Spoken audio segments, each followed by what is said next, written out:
नमस्कार, मैं हूं नीरज कुमार और आप देख रहे हैं एक देश एक आवाज़ न्यूज़। हम हैं ग्वालियर फूलबाग में। मैं बता दूं, लोकसभा चुनाव नज़दीक आ रहे हैं और जो चुनावी सरगर्मियां वो बढ़ती जा रही हैं।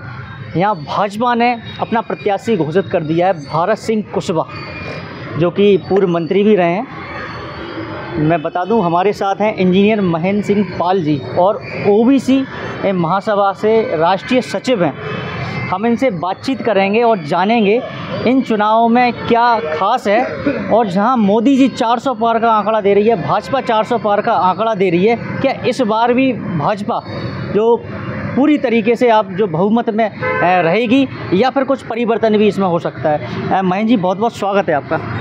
बहुत बहुत धन्यवाद आपका। क्या लग रहा है, लोकसभा चुनाव का समय आ चुका है और बिगुल बज चुका है। भारतीय जनता पार्टी ने ग्वालियर में अपना लोकसभा प्रत्याशी ओबीसी वर्ग के नेता को बनाया है। क्या इससे संदेश एक मिल रहा है ओबीसी वालों को या कोई परिवर्तन भी इसमें हो सकता है? देखिए, इससे पहले यहाँ कांग्रेस से 2007 से लगातार पिछड़े वर्ग के ही सांसद के प्रत्याशी रहे हैं। अशोक सिंह जी लगातार 2007 से यहाँ कांग्रेस की तरफ से प्रत्याशी उन्होंने रखा यहाँ पर। तो ग्वालियर के लिए कोई नई चीज़ नहीं है। यहाँ पर जो सिंधिया जी हैं वो भी पिछड़े वर्ग से आते हैं, तो वो भी वहाँ यहाँ पर ग्वालियर में रहे हैं, तो वो भी सभी लोग जानते हैं कि वो पिछड़े वर्ग से हैं। तो जो चीज़ें हम यदि पिछड़े वर्ग के बारे में कहें कि पिछड़े वर्ग के लिए भारतीय जनता पार्टी ने कोई विशेष कर दिया, तो यहाँ पे अशोक सिंह जी पिछले 2007 से लगातार लड़ रहे है ना। और उनके अपोजिट में जो लोग आ रहे हैं, तो आपको मालूम है कौन जीत रहा है कौन हार रहा है ना। तो ये कोई नई चीज़ नहीं है ग्वालियर के लिए। मैं ये जानना चाहता हूँ, इस बार भारतीय जनता पार्टी के फुल बहुमत में आ रही है। भारतीय जनता पार्टी के जो 10 साल का जो एनालिसिस है, 10 साल का जो उनका, जैसे कि इन्होंने आधे समय कहा था कि हम अपना रिपोर्ट कार्ड देंगे, हर साल देंगे, तो उनके रिपोर्ट कार्ड को यदि आप देख लेंगे तो आपको पता पड़ जाएगा कि भारतीय जनता पार्टी का इस वाले चुनाव में क्या हश्र होने वाला है। जीत तो रही ना, आप देखिए कितने चुनाव हो गए, अभी 3 अपने जो प्रदेश है उसमें भी जीती है और इस बार वही जो लोकसभा है उसमें भी काफ़ी लग रहा है कि काफ़ी बढ़त से जीतेगी। तो इसका कारण क्या है? भारतीय जनता पार्टी जिस तरह से यहाँ पर पूरे के पूरे देश के अंदर जो फोबिया बना करके जिस तरह से लोगों को हिप्नोटाइज किया जा रहा है ना।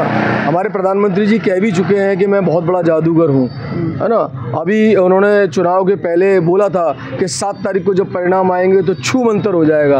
अब वो छू मंतर कैसे हो जाएगा वो आप लोग समझने की कोशिश करें, क्योंकि कारण ये है जब इस तरह की भाषा लोकतंत्र में बोली जाती है कि छू मंतर हो जाएगा, तो वो चीज़ बड़ी ही संवेदनशील होती है, वो चीज़ें समझने की होती हैं। लोकतांत्रिक तरीके से इस तरह से बातें नहीं होती हैं। राहुल गांधी जी आए हैं न्याय यात्रा लेके और कह रहे हैं सामाजिक न्याय होना चाहिए, 75% आबादी जो है ओबीसी की है, उसका हक नहीं मिल रहा है। क्या कहाँ तक सही है जी बात? देखिए, सामाजिक न्याय की यदि बात कर रहे हैं और सामाजिक न्याय की बात करने के साथ साथ सामाजिक न्याय को वो प्रदान करें तब तो ठीक है। विधानसभा चुनाव जब हुए और विधानसभा चुनाव के अंदर क्या पार्टी ने पिछड़े वर्ग के जो 52% आबादी है, क्या 52% आबादी को उन्होंने टिकट उनकी जनसंख्या के अनुपात में देने का काम किया? भारतीय जनता पार्टी ने ज़्यादा टिकट दिए, कांग्रेस ने कम टिकट दिए। बात करते हैं जातिगत जनगणना की, जातिगत जनगणना करवाएंगे, न्याय करेंगे, और जब टिकट देने की बात आती है, हिस्सेदारी की बात आती है, तब वो अपनी पार्टी के अंदर ही नहीं कर पाते हैं न्याय। तो न्याय तो उनको करना पड़ेगा। मैंने ये वाली बात कही कि पिछले 20 साल से भारतीय जनता पार्टी के द्वारा मध्य प्रदेश के अंदर पिछड़े वर्ग का मुख्यमंत्री दिया जा रहा है। कांग्रेस के द्वारा क्या पिछले 20 वर्षों में 2003 से जब उमा भारती जी के नाम पे चुनाव लड़ा गया, 2003 से लेकर के 2023 तक आज तक पिछड़े वर्ग का ही मुख्यमंत्री दिया गया भाजपा के द्वारा?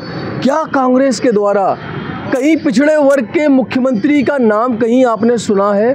कोई पिछड़े वर्ग का नेता मान लें कि भाई पिछड़ा वर्ग भी भाजपा के संग जुड़ गया है और आने वाली जो सरकार है वो भी पिछड़ा वर्ग उसके साथ है। देखिए, पिछड़े वर्ग का भारतीय जनता पार्टी के साथ जुड़ने का कोई मतलब ही नहीं होता। पिछले 20 साल से पिछड़े वर्ग डालेंगे पिछड़े वर्ग। देखिए, सुन लीजिए ना, पिछड़े वर्ग के जो लोग हैं, पिछड़े वर्ग को 14% आरक्षण 27% की जगह दिया जा रहा है।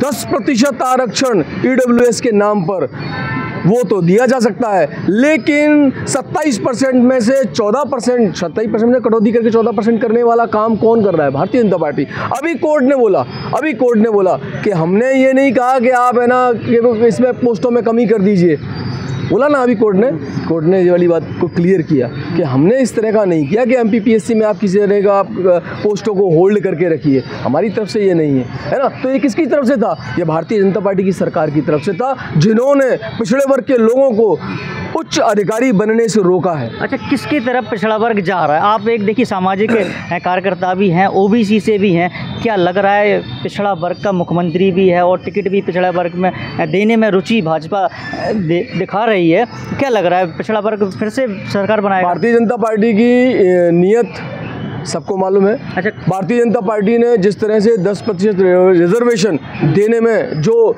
तत्परता दिखाई और 10% रिजर्वेशन, तो गरीब तो उसमें भी होते हैं ना, जो जनरल कास्ट के लोग हैं या फिर आप अनरिजर्व जी बात कर रहे हैं, तो उसमें गरीब तो उसमें भी होंगे, ऐसा तो नहीं उनके हक के लिए अगर बना दिए तो उसमें बुराई क्या है?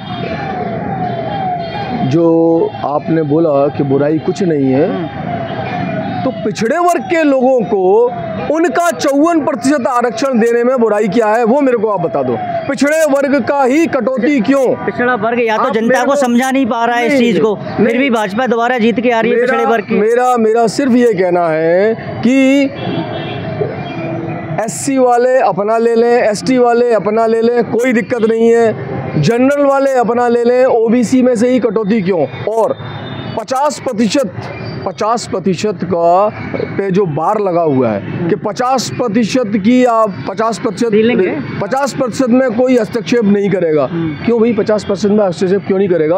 आबादी में जिसकी हम इस देश के नागरिक हैं। पाल जी, मैं बता दूं कि जे अपन थोड़ा चुनाव को लेके ज़्यादा बात कर रहे हैं, मेरा आपसे सीधा ये कहना है कि जो BJP है वो पिछड़ा वर्ग उसको चाहती है, तभी तो BJP दोबारा सरकार बना रही है। BJP पिछड़े वर्ग को चाहती नहीं है, BJP पिछड़े वर्ग का इस्तेमाल करती है। BJP के द्वारा पिछड़े वर्ग को यदि चाहा जाता तो ऐसी पार्टी कौन है? BJP, देखिए BJP यदि पिछड़े वर्ग को चाहती तो BJP पिछड़े वर्ग के लोगों को 27% आरक्षण देती। और अभी जो बात चल रही है, मान लीजिए राहुल जी यदि न्याय की बात कर रहे हैं और न्याय की बात उनके लोकसभा चुनाव में टिकट देने में परिलक्षित होगी, यदि वो उसमें अपनी ईमानदारी से पिछड़े वर्ग के लोगों को टिकट देंगे, तो ये वाली बात मैं तय समझता हूँ कि लोग, पिछड़े वर्ग के लोग जरूर उनका साथ देंगे। कांग्रेस, भारतीय जनता पार्टी के साथ किसी भी तरह से पीछे भारतीय जनता पार्टी है, इतने काम कर रहे हैं, इतनी योजना चला रही है पिछड़े वर्ग के लिए, काफ़ी कुछ विकास की भी बात कर रही हैं, तो उसमें बुराई क्या है? भारतीय जनता पार्टी सबकी सब बातें करे, खूब विकास करे, और आपको आपके बच्चे जब MPPSC में सिलेक्ट होने के लिए जाएं तो उसमें से पिछड़े वर्ग की सीटों को होल्ड कर दिया जाए, तो हम कैसे मान लें कि भारतीय जनता पार्टी पिछड़े वर्ग का हितैषी है? भारतीय जनता पार्टी ने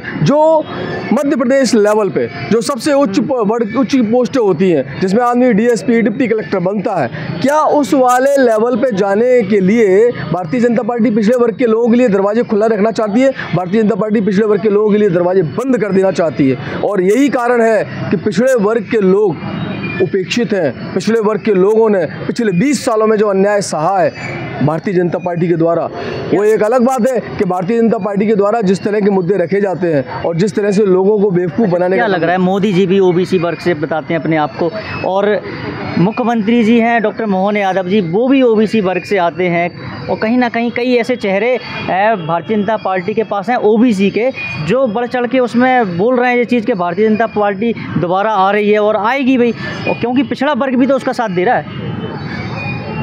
प्रधानमंत्री जी पिछड़े वर्ग से आते हैं, मुख्यमंत्री जी पिछड़े वर्ग से हैं। दुर्भाग्य इस बात का है कि दो लोग पिछड़े वर्ग के होने के बावजूद देश में पिछड़े वर्ग की जनगणना नहीं हो पा रही है। पिछड़े वर्ग के आंकड़े नहीं। जनगणना से क्या सिद्ध होगा? जनगणना से ये सिद्ध होगा कि देश के संसाधनों को किसने लूटा, किसके हाथ में कितना है, कौन के पास क्या है। जनगणना के मतलब सिर्फ ये नहीं होता कि आबादी इसकी इतनी है। जनगणना का मतलब ये होता है कि कांग्रेस इतने साल सत्ता में रही, कांग्रेस ने कभी ये बात जनगणना की नहीं की है, ना कराई है, आप उसमें क्या कहना चाहते हैं? कांग्रेस ने यदि कुछ नहीं किया है तो कांग्रेस उसका भुगत रही है। कांग्रेस ने यदि कुछ नहीं किया है तो कांग्रेस को उसका भुगतना पड़ रहा है। कांग्रेस ने 2011 में जातिगत जनगणना करवाई थी, लेकिन उसके आंकड़े जनगणना नहीं थी, लेकिन उसके आंकड़े जो है उन्होंने सार्वजनिक नहीं किए, है ना। और मामला मेरा ये कहने का है कि इस देश के अंदर सभी देश के नागरिक हैं, आप भी देश के नागरिक हो, मैं भी देश के नागरिक हूँ। इस देश के अंदर यदि ठेके बड़े बड़े खुलते हैं, खदानों के यदि ठेके मिलते हैं तो वो किनको मिलते हैं, ये आप भी जानते हो, ये हम भी जानते हैं। अच्छा, मेरा आपसे पूछने का यही मतलब है, अगर इतना ही कुछ गलत कर रही है बीजेपी, फिर भी सत्ता में आने का क्या कारण है? देखिए, बीजेपी जिस तरह से जो कार्ड खेल रही है, क्या होता है कई बार काफ़ी लोगों को बहुत समय तक किसी चीज़ों का पता नहीं चलता। कांग्रेस के बारे में भी बहुत समय तक लोगों को अनभिज्ञता थी। कांग्रेस के बारे में मंडल कमीशन आयोग की रिपोर्ट जिस तरह से लागू नहीं की, मतलब क्या कारण है बीजेपी का? तो बीजेपी के आने का कारण तो आप जो इतने समय का गुबार था लोगों का, इतने समय तक कांग्रेस की जो नीतियां थी जिनसे वो लोग परेशान थे लोग बाग, तो उन्होंने उसको चेंज करके देखा। आज की डेट में भारतीय जनता पार्टी ने जितनी त्रस्ता दी है, जितनी महंगाई दी है, आज जो लोग 70 रुपए के पेट्रोल को महंगा बताते थे, जो लोग 350-400 रुपए, आमदनी भी कहीं ना कहीं बढ़ी है लोगों की, कहीं ना कहीं व्यवसाय भी बढ़े हैं, कई नए व्यवसायों के कई मार्ग भी निकले हैं। ऐसे आमदनी नहीं बढ़ी है। आमदनी की स्थिति जो रही है आज की डेट में, आप देख लीजिए, 8,000 से लेके 12,000 पे सिक्योरिटी गार्ड एक काम करता है। और क्या 8,000 से 12,000 में एक सिक्योरिटी गार्ड अपने बच्चे को पढ़ा लिखा सकता है यदि उसके 2 ही बच्चे हों? अच्छा, क्या लग रहा है जो इस लोकसभा चुनाव आ रहे हैं इस बार, बीजेपी तो 400 का अपना कह चुकी है कि हम 400 पार होंगे, लेकिन कांग्रेस या कोई अन्य पार्टियां हैं जो उनकी लग रहा है कि वो कोई इनके समकक्ष भी पहुंच पाएंगे या फिर भाई अच्छी सीटें जो हैं वो ला पाएंगे? बीजेपी जो बात अपनी कह रही है कि हम 400 पार, तो बीजेपी का जो एनालिसिस है 400 पार का, है ना, तो ये सब चीज़ें क्या है, यहाँ पे जो टोटल मीडिया है, आप भी वही वाली बात कह रहे हो जो कि आपको सुनाई दे रही है ना। 400 पार तो नहीं हुई, है ना। आज के समय में क्या हो गया है कि जब चुनाव नहीं होते हैं उसके पहले एनालिसिस आ जाते हैं कि भैया ये जीत जाएगा, ये हार जाएगा। उसमें गलत क्या है? उसमें गलत क्या है? देखिए, कोई चीज एनालिसिस करना कोई गलत नहीं है। एनालिसिस गलत है। लोगों को अनुमान लगाना कोई चीज का गलत कहाँ से हो सकता है? देखिए, ऐसा है, लोकतंत्र के अंदर इस तरह के अनुमान लगाना पूरी तरह से गलत है। लोकतंत्र के अंदर व्यक्तिगत मत हो सकता है, लेकिन अनुमान हर पार्टी अपने काम के अनुसार लगा सकती है, उसमें गलत क्या है? मेरे पास, मैं यदि मान लो कुछ कर रहा हूँ, मैं किसको वोट दे के आऊँगा ये कोई जान सकता है क्या? ये मेरा जान सकते हैं ना, कोई पार्टी जान सकती है, लेकिन अनुमान, जैसे मैं पेपर करने जा रहा हूँ, मान के चलो एग्जाम्पल दे रहा हूँ मैं, तो मुझे अनुमान है इतने नंबर मेरे आएंगे, स्वाभाविक सी बात है। लेकिन जो पार्टियां अनुमान लगा रही हैं काम के हिसाब से, तो उसमें गलत क्या है? लोकतांत्रिक सिस्टम में ये जो एनालिसिस वाला सिस्टम है, एनालिसिस वाले सिस्टम को पूरी तरह से मैं इसका विरोध करता हूँ। और ये चीज़ें जो पूर्व में ही हम किसी को बता, लोकतांत्रिक कैसे हो गई ये चीज़ें?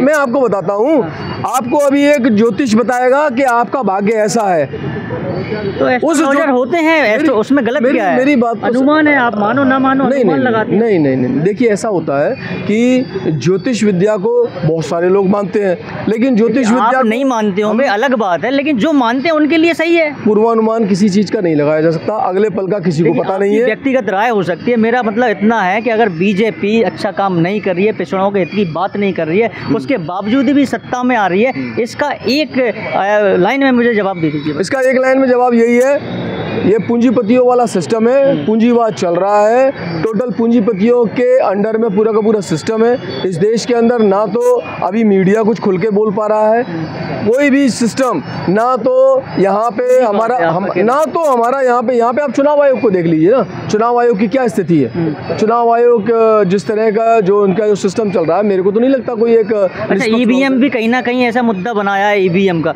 ईवीएम पे कितना भरोसा है? देखिए, ईवीएम जो मशीन है, ईवीएम मशीन, जब हम यहाँ से बैठ करके किसी भी चीज को, भरोसा है कि नहीं, मेरा इतना कहना है। बिल्कुल भरोसा नहीं है, बिल्कुल भरोसा नहीं है। उसका मुद्दा बनाई ओबीसी। मेरा कहना ये है कि यदि ईवीएम मशीन के अंदर वीवीपैट लगा है, वीवीपैट लगाने का कारण क्या है, और वीवीपैट जो लगा है उसके सामने काला कांच लगाने का कारण क्या है? मतलब ये है, अगले चुनाव अगर ईवीएम से होंगे तो उस पर भरोसा आपका है या नहीं है? मेरा ये कहना है कि ईवीएम के बारे में मेरा ये बताना है, आपका खुद का मत। देखिए, सुन तो लीजिए, ईवीएम मशीन संदेहास्पद है क्यों?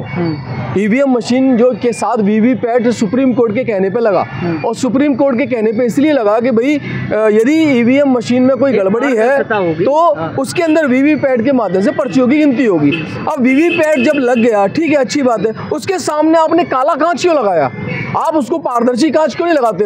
पेट्रोल पंप के अंदर जब हमारे यहाँ पेट्रोल डलवाते हैं उसके अंदर एक काली लेजम लगी होती है। कई लोगों ने कहा कि नहीं यार उसको विजिबल कर दो ताकि सामने दिखे कि पेट्रोल फ्लो हो रहा है, लेकिन वो चीज़ नहीं करेंगे। हमको क्या लग रहा है ईवीएम से मतलब जो चुनाव में गड़बड़ियाँ हो रही हैं, ऐसा आपका मानना है इसमें? जब हम यहाँ पर पृथ्वी पे बैठ करके और चंद्रमा पे जाने वाले यान की दिशा को परिवर्तित विरोध करते हैं ईवीएम का? बिल्कुल विरोध करते हैं। क्या लग रहा है उससे पारदर्शी चुनाव नहीं हो पा रहे हैं ईवीएम से? ईवीएम मशीन यदि इतनी अच्छी होती तो जिसने इसका पारदर्शी चुनाव नहीं हो पा रहे सकते। यदि चाहते हैं इसमें ईवीएम मशीन अच्छी होती तो जापान अपने यहाँ इसका इस्तेमाल हटाने की भी आप लोग मांग कर रहे हैं। देखिए, हम तो बिल्कुल नहीं चाहते कि ईवीएम मशीन के थ्रू चुनाव हो। ईवीएम मशीन जो है पूरी तरह से संदेहास्पद है। ईवीएम मशीन यदि इतनी अच्छी है तो जितने भी विकसित राष्ट्र हैं वो अपने यहाँ पे इसको इस्तेमाल कर रहे होते। अमेरिका भी कर रहा होता और जापान भी कर रहा होता, लेकिन वो लोग जिन्होंने इसको बनाया है वो उसका इस्तेमाल नहीं कर रहे। तो उसका कारण क्या है? ईवीएम से ही चुनाव हुए तो क्या आपका कहना है? ईवीएम से चुनाव यदि होंगे तो हम तो उसको पूरी तरह से संदेह के घेरे में देखते हैं, और ईवीएम की बात को हम कतई भरोसा नहीं करते हैं,